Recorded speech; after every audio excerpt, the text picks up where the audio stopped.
এটি ছোট গ্রামে থাকে মুস্তাকিম নামে একটি দুষ্টু কিন্তু নরম হৃদয়ের ছেলে। প্রতিদিন ভোরে সে পায়ে হেঁটে মুক্তবে যায়। কাঁধে থাকে তার ছোট ব্যাগ। রাস্তার ধারের গাছপালা দেখে আল্লাহর নানান নিয়ামতের কথা মনে করে সে হাঁটে। মুক্তব যাওয়ার পথে দুই ছেলের ঝগড়া হয়। একজন অন্যজনকে ঠেলে দিল। মুস্তাকিম প্রথমে ভয় পেয়ে দূরে দাঁড়িয়ে দেখতে লাগলো, কিন্তু সে জানতো মারামারি করা ইসলাম সম্মত নয়। হুজুর সবসময় শেখান মুমিন শান্তির পথে হাঁটে, ঝগড়া নয়। মুস্তাকিম সাহস করে এগিয়ে গেল। সে দুজনকে বলল, ভাই, আমরা মুসলিমান, আমরা যদি রাগ করি শয়তান খুশি হয়।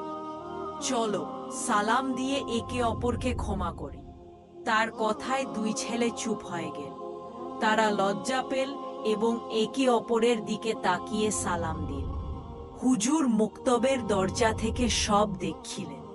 মুক্তবে ঢুকতেই হুজুর হাসি মুখে বললেন, মুস্তাকিম, আজ তুমি খুব সুন্দর কাজ করেছ।